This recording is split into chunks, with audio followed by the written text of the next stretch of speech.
In May 1941, the German Luftwaffe had mounted a successful airborne invasion of the island of Crete, the first ever. Despite huge losses, elite paratroopers known as the Fallschirmjäger had gained control of the key airport at Maleme. But the 30,000 defending Allied troops hadn't given up. Poorly armed and without air cover, the question was, should they have been there at all? The British shouldn't have fought the campaign because they didn't have the resources to win. To send young men into an environment where you can't win, they just shouldn't do that sort of thing.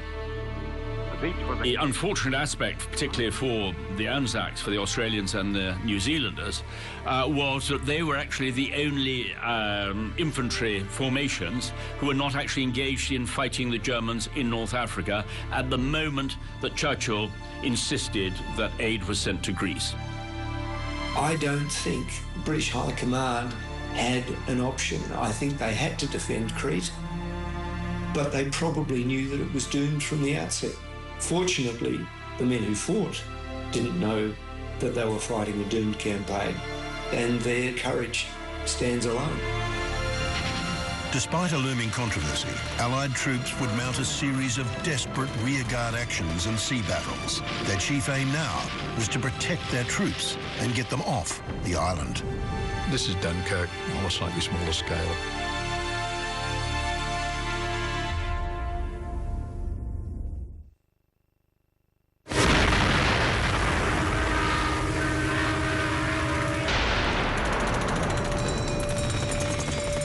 As the Allied troops fell back from the Maleme airfield, a series of bitter battles occurred, the first of which was in the village of Galatas.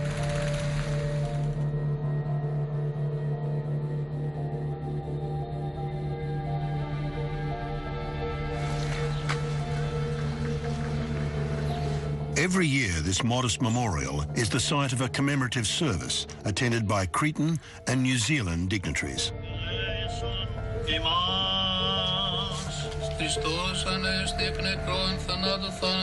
And this was, in the words of Bernard Freyberg, the commander-in-chief of the New Zealand troops, it was the hardest and most savage battle that the New Zealand division fought in World War II. And this is this was a man who was also in command in Casino. The narrow lanes and streets of Galatas were the site of bitter close-quarters combat. Given its strategic importance atop a small hill between the lost airport at Maleme and the Allied lines between Hanya and Suda Bay to the east, it was the first of several rearguard positions taken by the Allies. Even today, war relics have a useful purpose in the old houses here.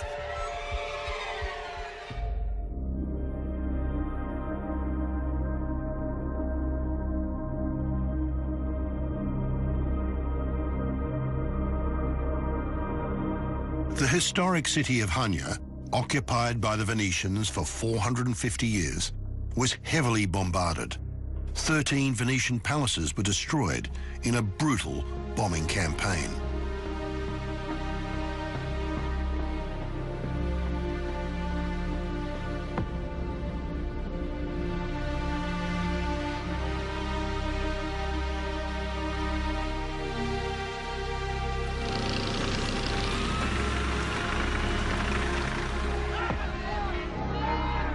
The first of many thousands of POWs were already being rounded up. In addition, there was the gruesome task of burying the dead. There were atrocities on both sides. The Royal Navy's role in the unfolding battle would be crucial. Initially tasked with intercepting German reinforcements arriving by sea, the fleet had needed to sail from Egypt and was repeatedly attacked by dive bombers. For the British, there would be more casualties at sea than on land. Admiral Cunningham, the commander of the Mediterranean Fleet, had nearly 30 ships off Crete on the morning of the invasion. 2 battleships, 8 cruisers, and 17 destroyers. But over the course of the battle, 2/3, 17, would either be sunk, damaged, or lost. The major port infrastructure, such as it is in Crete, is all to the north of the island, and the British base, which is going to act for resupply, is essentially Alexandria. So you've got a 420-mile supply line, and the last part of that is within range of German air power. They're going to have to travel a significant proportion of this at night to avoid being seen by aircraft or attacked by aircraft. Bringing in of supplies and extra resources from Egypt has to be done by the Royal Navy. Now, if you'd had a good port on the south coast of Crete, that would have been significantly easier. But it isn't, so every supply will have to go either east or west of the island, which makes it a very predictable route for those who want to interdict this. We're trying to make sure you arrive at a particular point at a particular time, so you can do the last leg in under cover of darkness. If anything goes wrong and you're visible in German-controlled skies when the sun rises, as sometimes happens, you're in trouble.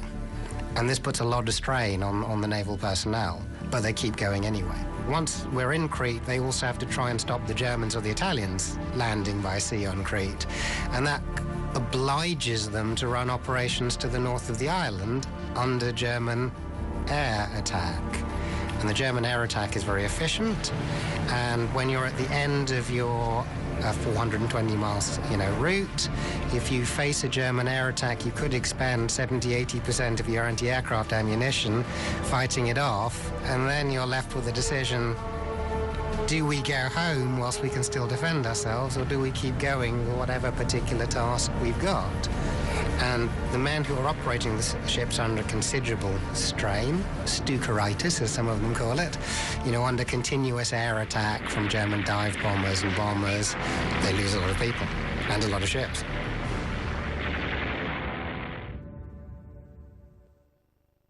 The two most serious losses, the cruisers Gloucester and Fiji, are sunk when they're sent back to pick up survivors, and they don't have enough anti-aircraft ammunition on board. They're not capable of defending themselves. That sense that you go back for your people is a really important part of building morale, particularly for a navy. So they did that, but they didn't check whether those ships had the firepower to go back and do the job. So that's 20,000 tons of cruisers sunk, essentially because they hadn't checked the ammunition lockers. One of them, HMS Gloucester, would lose 715 out of a crew of just over 800. Melvin Baker was on the Gloucester when it was sunk. The inevitable happened. We ran out of anti-aircraft ammunition, and the Luftwaffe has so much force of planes coming at us right, left and centre that eventually we took one too many bombs, and that was the end of the Gloucester. I thought to myself, look, I'm one of the survivors. There's no way I'm going to give up, because a lot of people, to me, there were virtually hardly any time in the water. They just gave up. They just floated away. They made no effort to save themselves, and others were clambering over and just about a few of them just about drowned me, trying to use me to lever themselves out the water and all the rest of it. As the numbers dwindled, then I was able to get onto the raft sometime during the night. Eventually, a German plane flew over, and when I saw this coming towards us, I thought, oh, please, no more machine gunning, because they had machine guns in the water and dropped bombs amongst us when we got just shortly after we were sunk. And the crew was absolutely exhausted. That's why I think so many of them that had enough, they just gave up. We were left in the water, and if the Germans had not picked us up the next day, not one of us would be alive. I lost a lot of friends there, because there were only 4 of the South Africans survived. Yeah, there were 32 on board and 4 of them survived. Its sister ship, HMS Fiji, lost 250 hands when it too was sunk on May 22nd, attempting to help rescue crew from the destroyer HMS Greyhound. Norman Lewis was a bandsman on the Fiji who survived. She went down about 5 o'clock in the evening, in broad daylight. And unfortunately, those chaps who were in the water were machine gunned by the Germans from their planes. I suppose 600 or 700 of the crew in the water, we didn't see a soul. Strange, isn't it? They all sort of drift away with the tide. And we just sort of floated and moved around in the dark. You get so cold.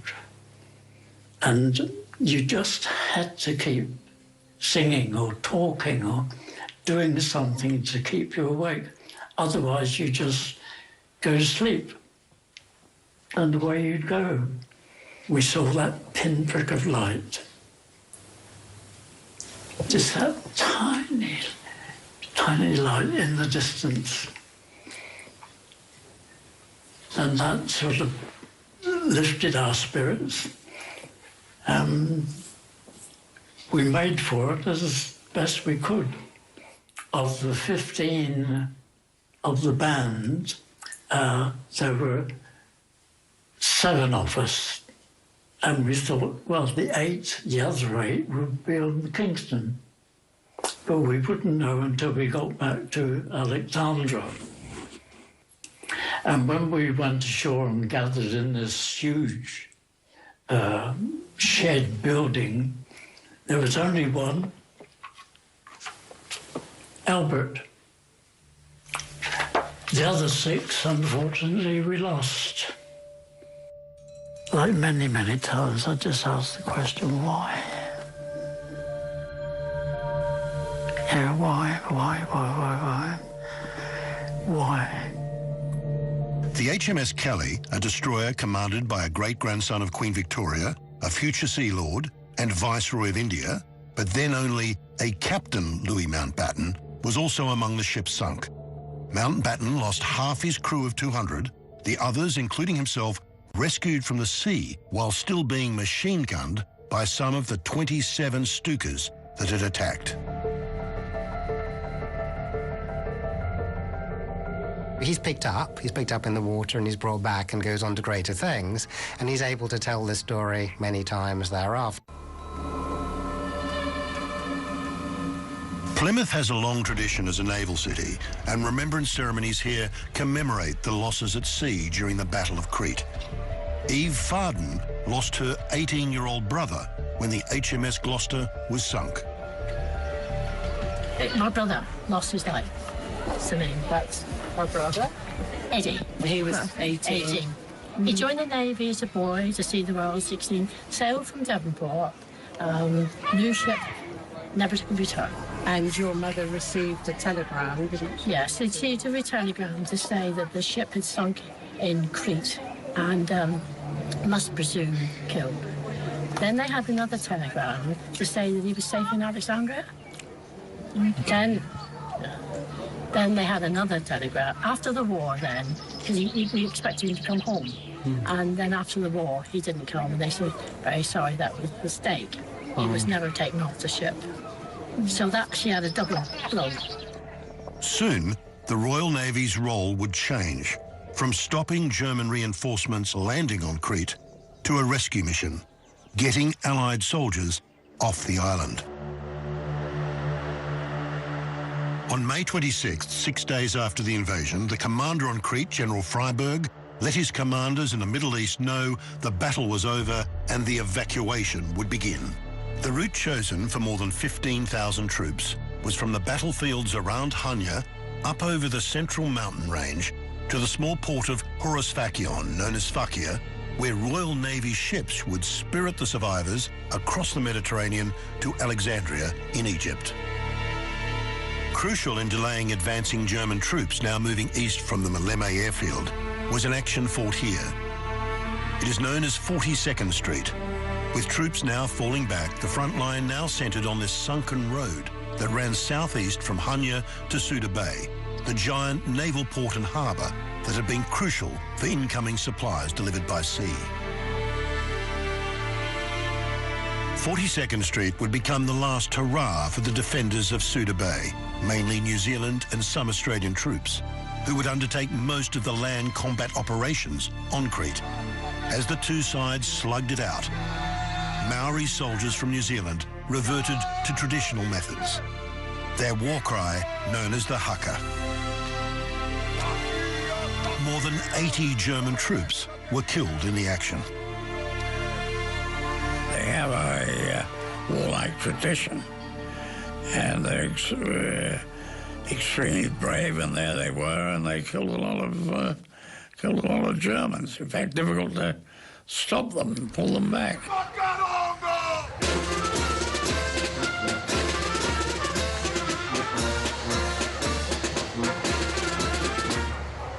There was a young private here called Hemara Aupori, who, in the face of a savage German advance, was given the order to lead a counterattack. And he got up when given the order to attack and launched into an impromptu haka. It was kamate, a great haka. That was the spark for an incredibly brave and ultimately successful counterattack that drove back the Germans and ultimately saved thousands of troops who were then able to be evacuated through the channel that he was protecting down to the southern coast.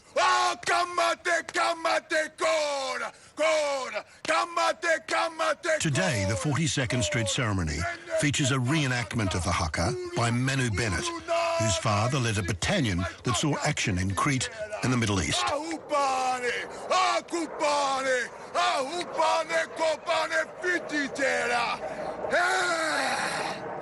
The haka are words of inspiration. It means the battle is coming, prepare yourself. Grab a firm position on the ground and think this: if I take one step forward, if I take another step forward.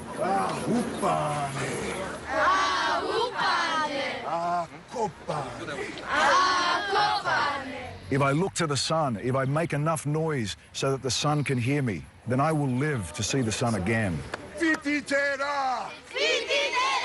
It's men, especially in this position here, who are affirming to themselves that they will be warriors in this moment, affirming to themselves that they will live through this ordeal.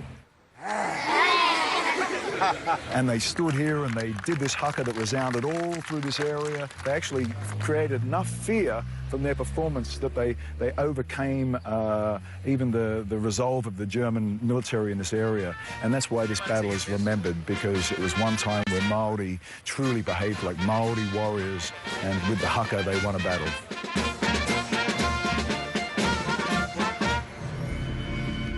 Further east, the Germans had been met with stubborn resistance trying to take the airfields at Rethmanon and Heraklion. The Rethmanon area had been defended by 2 Australian battalions, commanded by Colonel Ian Campbell, but they were now cut off from their commanders further west. The Australians stayed perfectly still. There was no sound, no movement during the day. All movement prior to the arrival of the Germans was done at night. The Germans were quite surprised, indeed shocked, by the level of resistance they met on the 20th of May when they actually started to land. The Germans were unable to take both the town of Rethmanon and its airport. Overlooking the airport on what was known as Hill A, the Australians were able to keep the Germans at bay. The grandparents of Dimitris Skatsalakis witnessed the battle, and he's researched the battlefield in forensic detail. Campbell captured Hill A. Hill A was the most vital hill for Rethmanon, of course, because it overlooked Rethmanon airfield. They inflicted massive casualties. Within the first few days, the Australians had essentially won at Rethmanon. They had secured the airfield. That was their task, and they had done that. They did such a good job there that student wrote off their attack altogether. We could say that Hill A was the bloody hill for the Germans. The Germans retreated to the high ground offered by the Church of St. George. You can still see the bullet holes in the church facade and the damage to the cemetery caused by the fierce exchanges. So these are small teams of people hunting each other in the olive groves and amongst the grapevines, killing each other at very close range. These are groups of maybe a dozen soldiers. And so it's lethal. It's a deadly, deadly battle. of hide and seek, if you like, in that environment. Hundreds of Germans were killed. Hundreds more were captured. And again, in an under-resourced garrison, there's no facility for taking prisoners, and so a temporary prison cage was created. Both Australian battalions had around about 600 soldiers at the start of the campaign, 620 to 650 men. By the end of the campaign, they'd lost at least 2/3 of the strength of both of those battalions. But the Germans had suffered enormous casualties. Well over 50% of both German battalions were killed or captured within the opening days of the fighting. During the fighting, local villagers who lived near the coast, located west of the airport, were herded onto the beach here. Suspected of collaborating with the Allied soldiers, they were executed. Vasilis's mother was among them.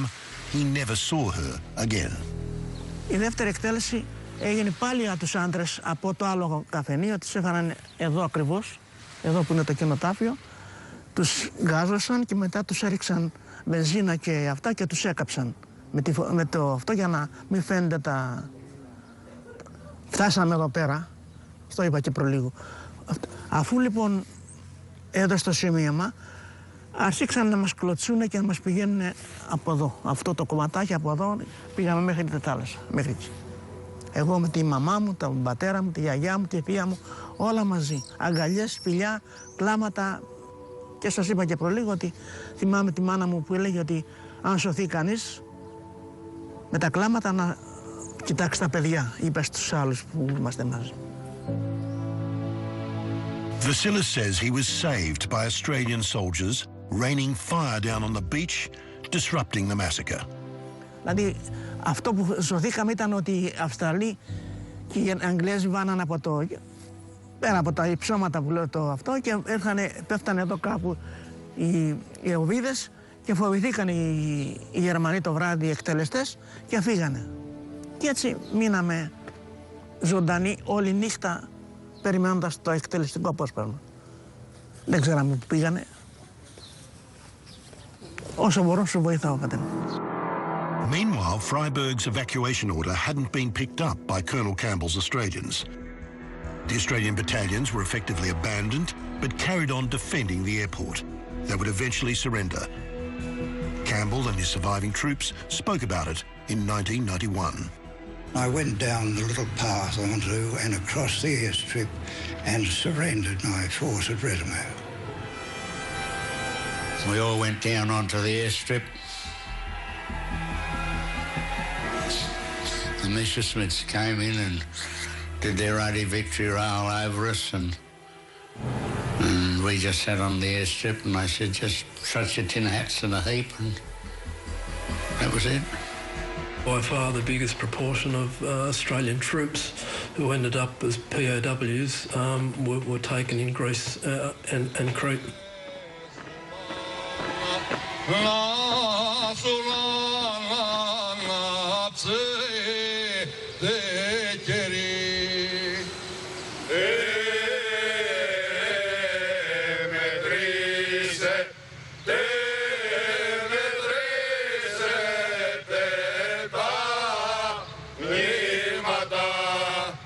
Today, commemoration ceremonies in Rathbunnon honour the battle here, which involved both Australian and Greek troops. Here, Greek and Australian dignitaries attend, reflecting the special bond that formed between the two. Michael Lawrence's father was one of those in Colonel Campbell's battalion who surrendered and spent the next 4 years in a prisoner of war camp. My belief is that it was particularly hard for them during those years that were crucial, in 41, 42, 43, to be sitting in a prison camp and unable to do anything. He was haunted by a couple of things all through his life, including as a junior officer, and they were at the front line when the first half of Hill A was gone on the first night, and here they are with guns, with no small arms. And one of the elite, one of the paratroopers, I don't know how to pronounce the full Jacob properly, was crying for his mother all night. And my father was a gentleman, but he wouldn't let his troops go and rescue him because At that point in history, the German army was regarded as almost invincible, almost superhuman, the paratroops being the best of the best, and his view was that in that first crucial night, anything that made them seem less superhuman was good. Come here with my 3 adult children. I guess I wanted them to learn something of the story for themselves, and beyond my dreams, that has happened in the last 36 hours. It's a connection to their grandfather and to their story, which is, I think, is important to them. In Rethymnon today, Dimitris Skatsalakis runs the bakery his grandparents, who witnessed the war, founded, producing all manner of cakes and sweets. But at home, he's massed a collection of war paraphernalia, collected from the Rethymnon battlefield, and more than 8,000 photographs. Many obtained from Germany, even the personal albums of German soldiers. It contains many pictures from the time of, from the early stages of the war, we can say. Then it goes to the Battle of Crete. This particular album has about 100 pictures from the Battle of Crete. Well, we could say that these are the true photos, not propaganda photos, everyday life, killed soldiers, graves, prisoners of war, their comrades in the plane, bombings, everything. We can find a lot of information in these albums.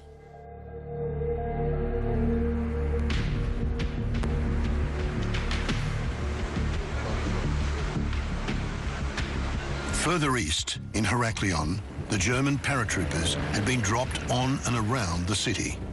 Heraklion today still has a busy sea and airport. But by the 28th of May 1941, it was decided to evacuate sorely pressed troops from Heraklion. A force of 9 Royal Navy ships, including 6 destroyers, had been sent from Alexandria. 4 destroyers arrived, took off the entire force. Dive bombers followed, did horrible damage at sea. Alf Carpenter was evacuated on the HMS Imperial and survived. As soon as daylight came, the dive bombers started coming on us, and the skipper of the ship was on his back up in the wheelhouse with his binoculars, and every time one of the dive bombers, they started to let go a bomb, he'd sing out harder port, harder starboard, so he was zigzagging his way out of the things that were coming down. 2 ships out of the 9-ship convoy had been sunk, and 3 more badly damaged, including the flagship Orion. More than 600 lives were lost. After that, when the dive bombers come in, we had enough lead going in the air to keep them out of the way. We brought one plane down, and that's how we got back to Alexandria.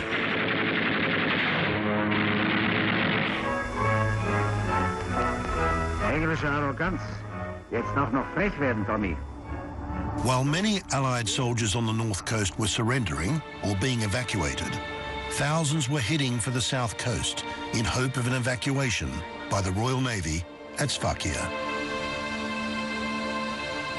On this forced march across the island, weary soldiers were constantly exposed to overhead attack by German fighters, abandoning their equipment along the way. Already exhausted troops would rest here at Vrissus, by the stream, before beginning an ascent on the one road up into the mountains.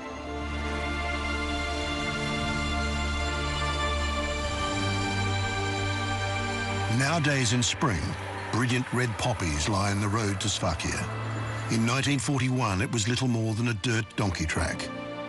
Now paved and widened, it's lonely still for most of the day, with only the occasional passing car and sounds of goats in the field disturbing the silence.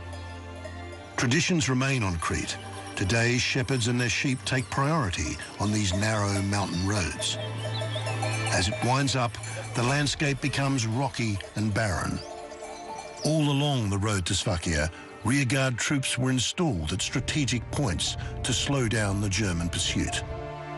As almost 20,000 fleeing troops tried to get off the island. The evacuation route has been mapped by writer and historian Michael Sweet. On the morning of the 29th of May, this was the first blocking point on the mountain. Here, New Zealand troops were on the high ground, Australian troops with them, all the way over to the peak over there. And what they saw early on the morning of the 29th of May was German troops coming through the pass down there. What they did with the rearguard was they would set up a blocking point for a few hours, lay down fire on the advancing Germans, slowing them down, slowing the German advance down, buying time for the troops to get off at the evacuation beach, and then they would leapfrog back, covering each other. In 1941, as now, the departing troops then reached the Askifu Plateau, a fertile valley overlooked by an old Turkish fortress. The Turks, like all other invaders, never really controlled this part of the island. The fort only remained here for 10 years of their 300-year occupation. The next blocking point was over there, the entrance to the Askifu Plain. It was known as the saucer to the troops in those days. And what happened there was a group of 50 men armed with machine guns, rifles, a mortar, and actually a tank managed to hold back the Germans for about 3 hours. What the sum total of that meant for the rearguard for that night's evacuation is that 6,000 troops got away. The valley is tranquil today, but 80 years ago the skies buzzed with German aircraft, exercising their supreme military power. The evacuating troops were vulnerable here, and more equipment was jettisoned.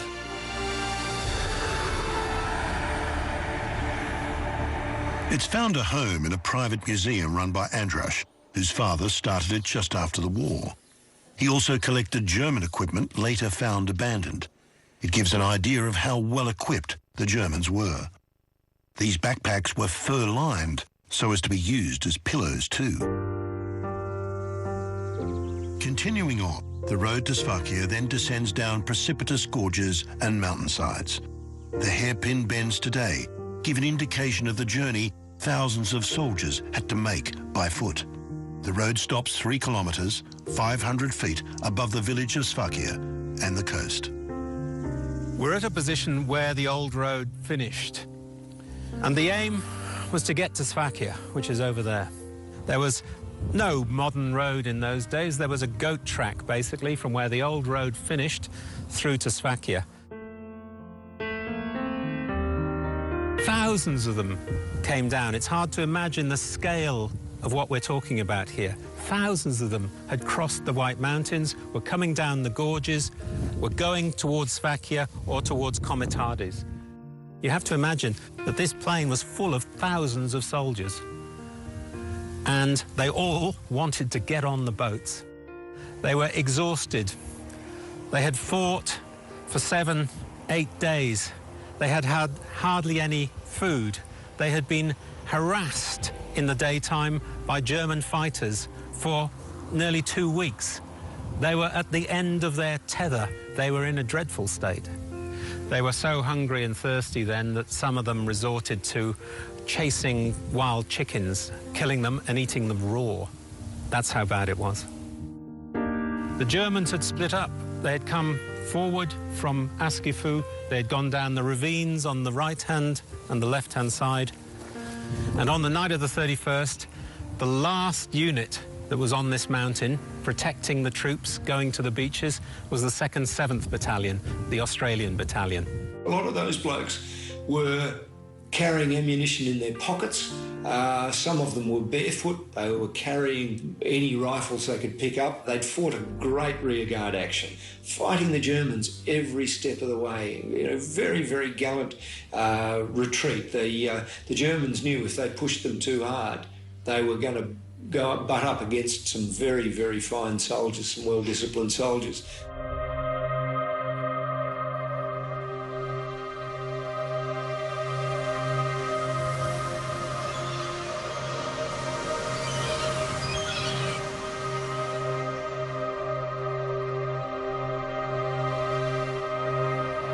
Today, the only boats leaving the small port here are tourist ferries going back and forward along the coast.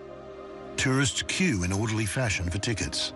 It was vastly different in the last days of May 1941, a memorial dockside commemorates what happened.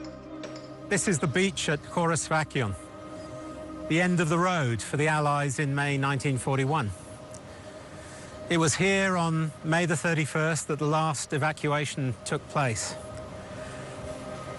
This place was crowded. There were thousands of men hanging around, desperate to get onto the evacuation boats. There was a cordon of armed pickets around the men so that they wouldn't rush the boats, the last boats. People were desperate. There were people trying to cheat the lines. There were queues all the way back up the hillside. There was a pecking order, officers first. There was a pecking order politically. A certain number of Australians, a certain number of New Zealanders, a certain number of Brits.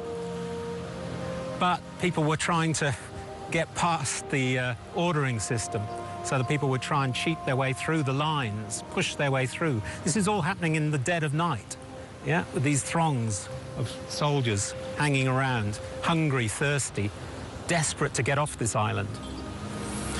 The 2nd 7th Australian Battalion was coming down from the hill that night. They were the last ones of the rear guard, that last unit in the rear guard to keep the Germans at bay. The Germans were advancing from the east, from the west, and from the gorge from Ascifu Plain. The 2nd 7th came down that night. They left their positions at about 10 o'clock. They had a really difficult climb down the mountain.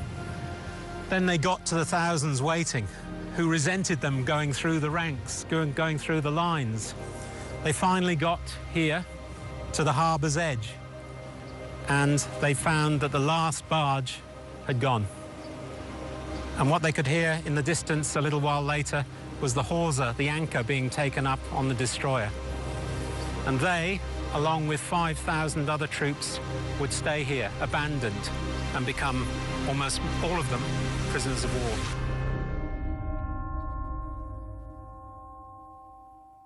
The Navy did everything they could, but there was only so much space. They got destroyers and cruisers. You know, they couldn't send a troop ship in, so the numbers that could get off were very limited. This is Dunkirk on a slightly smaller scale. There's an army there to be relieved. The Germans have complete command of the sky, and the Navy goes in and rescues them. In this case, not just with small ships, but with big ones as well. And yeah, it takes a hell of a beating doing that. They know that if you operate in coastal waters where the enemy dominates the skies, you're in trouble. It's not a surprise for them, but they do it anyway, and they pull people off successfully, and the losses are, in the end, sustainable. Of the thousands who made it to Egypt, there was one Australian officer offered a place on the boats who was not among them, opting to stay instead with his men.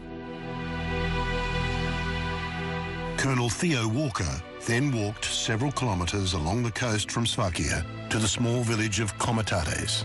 It looks much the same today as it did then. It was here that Walker, the most senior officer left on the island, would officially deliver the Allied surrender. Komitates is, in a way, the end of the story of the Battle of Crete, the battle itself. Of course, the Battle of Crete didn't end on June the 1st. The Allies surrendered. 5,000 Allied soldiers became prisoners of war. Others took to the hills to fight, to try and escape. The Germans began 4 long years of occupation. And in villages like this, the resistance started against the German occupation. So one battle was over, but another had begun.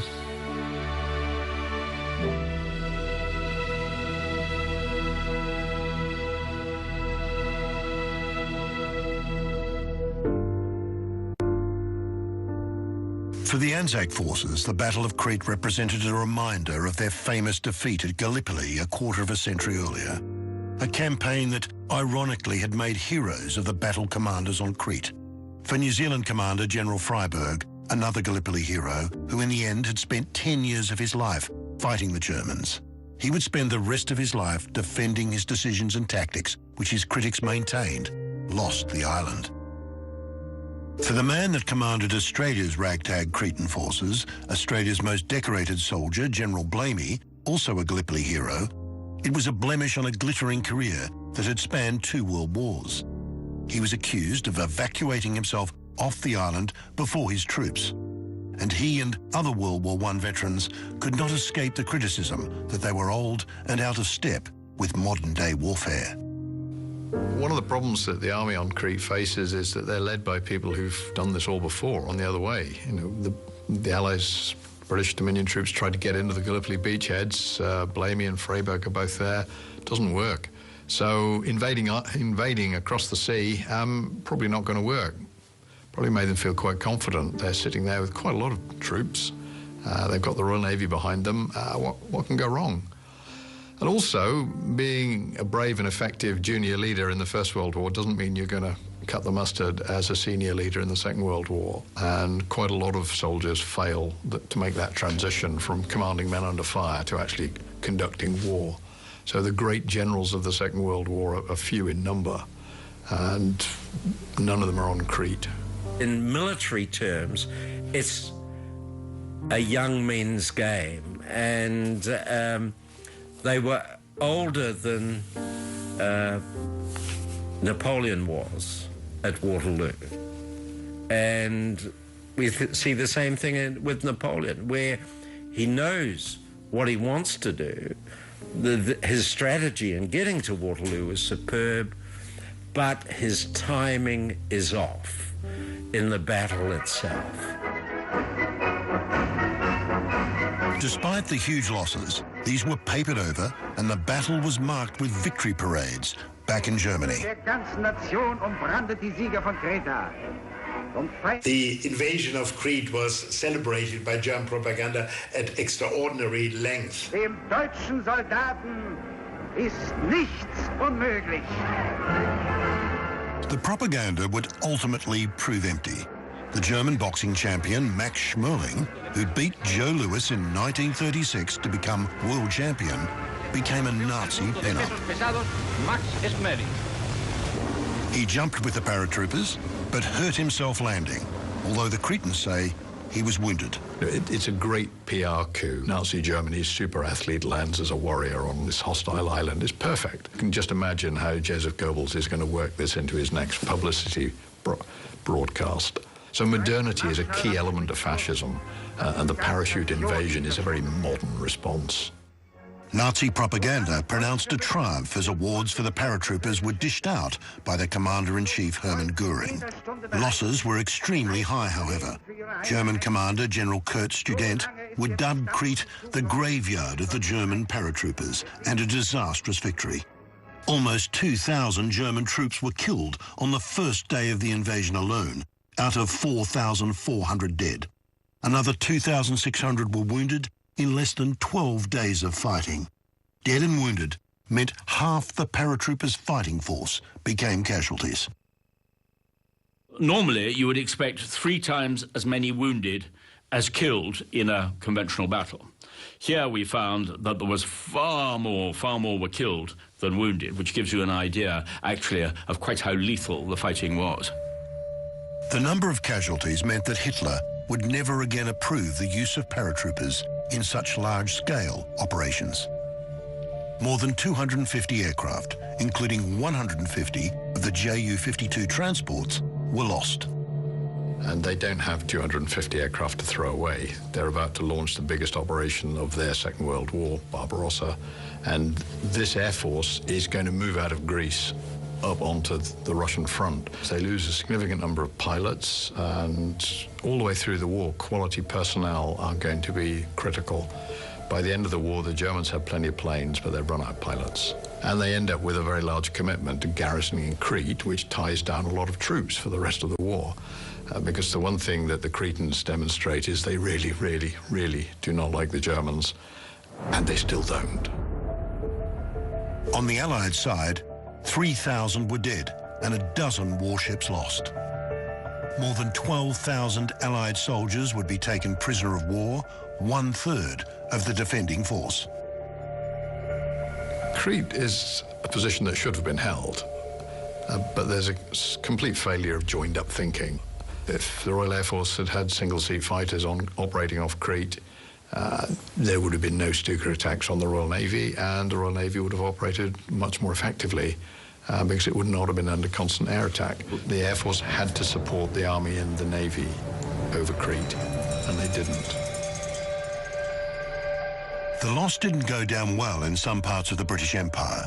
Australian Prime Minister Menzies lost power in August 1941, in part due to his conduct of the war in Europe, and in particular in Greece and Crete.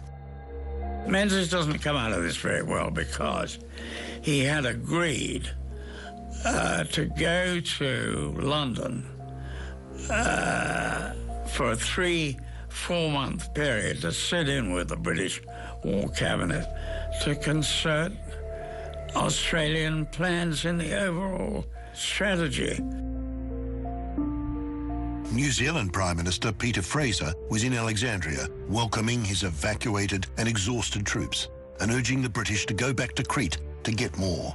Menzies was nowhere to be seen. His reputation was really very damaged by the events in Crete, and his leadership never survived in the Second World War. He was replaced within weeks of returning to Australia.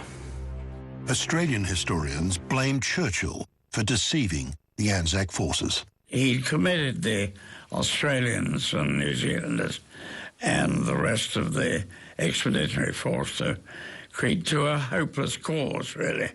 The Australians were used, really, as part of this overall political purpose of Churchill's, which didn't really square with Australian national interest. Churchill committed Commonwealth and British troops to Greece to impress American public opinion. But that obviously was not something that you could sell to governments in Canberra and Wellington, and so the British crafted a narrative to tell the Australians and New Zealanders that there would be tanks going to Greece, there would be air cover, and that there was a reasonable prospect of success, when really there was none. What were their choices? Do you surrender mainland Europe without a fight? Do you surrender the sea lanes, the approaches to the Suez Canal and to British possessions in Egypt without a fight? I don't think British High Command had an option. There were wider consequences. The devastated British Mediterranean fleet had been expected to head east into the Pacific. It cost ships, and this was at a time when the threat was growing in the Far East, and there was always the belief, and this was again a false bit of British planning, the British would have enough time to get the bulk of their fleet out to the Far East by the time the Japanese attacked. And that wasn't true, and above all, they didn't have the aircraft to be able to defend their ships because they had underestimated the way that the balance of power in air war and sea war had changed completely. In 1914, the British went to war with 65 battleships. In 1939, they had 15. They just don't have the numbers to do the job. By the end of this campaign, the Mediterranean fleet really doesn't have much more than a couple of cruisers and a few destroyers. It's basically burned itself up dealing with this campaign, both first securing the island and then getting the troops off. And you start to see that the Royal Navy is running out of assets to fire brigade the next crisis. So when Japan strikes in December 1941, they're lucky to get 2 capital ships to send out to the Far East. They don't have anything else. There's just nothing left in the locker. So what the British did to honour 20 years of promises that a fleet would go to Singapore to defend Australia was to send an old battle cruiser, the Repulse, and 1 modern battleship, the Prince of Wales, without an aircraft carrier, without any submarines, with too few destroyers, no motor torpedo boats, and the whole thing was a gesture. But the cost of the battle to the Germans had high strategic value for the Allies. It was credited with delaying the ultimately ill-fated Operation Barbarossa, the invasion of Russia later that year. And German aggression in North Africa and the Mediterranean stalled as a battered Royal Navy interrupted supply routes. General Kurt Student, the World War I fighter ace who'd built the German paratroopers into such an innovative, feared and daring airborne fighting force, went on to salvage his reputation to some extent with a daring and successful raid, also using gliders, that rescued Mussolini from a remote mountaintop in northern Italy after he'd been deposed and captured by Italian royalists. But Student never recovered from the huge losses in the Battle of Crete, and after the war served a prison sentence for war crimes on the island.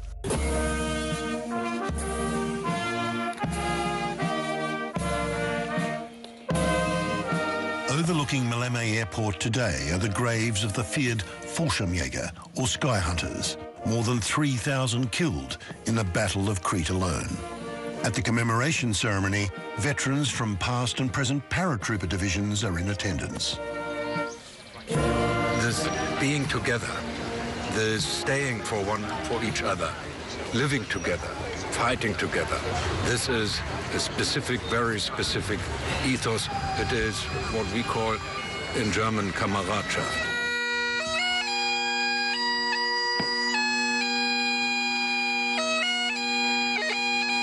The feared face of Nazi aggression took on a more benign face after the end of the war. But at the end of the ceremony, and in a far corner of the cemetery, some paratroopers still sing the anthem, which the Fallschirmjäger sang before and during World War II. It's a tradition these men still wear with pride.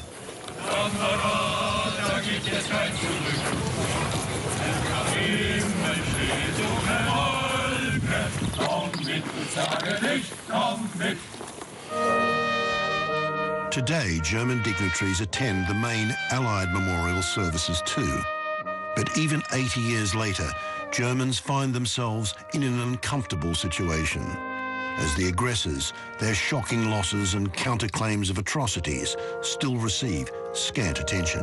Some officers still tried to bring up the memory of the Battle of Crete, but these activities were not liked, they were not accepted, and in the end, I think they just faded out. So we had no active remembrance and recollection of the Battle of Crete. Germans today are peaceful. They're no longer interested in the glory of the past. Why should we think of a war? This is gone. We are Europeans united. Wir bringen dir all dieses Leid. Wir bringen dir aber auch die Schuld, die damals Deutsche auf sich geladen haben. Herr, erbarme dich. Majority of Germans don't like to be told about what their forefathers did during the war, be it brave military action, as some veterans would call it, or the atrocities being committed by certain people. They just don't like to be reminded of this part of their past. We became one of the most peaceful nations on the globe because we experienced too much. Huh? After just 10 days of the Battle of Crete, the Germans had taken total control of the island. Next, we look at the brutal and bloody 4-year occupation that would follow.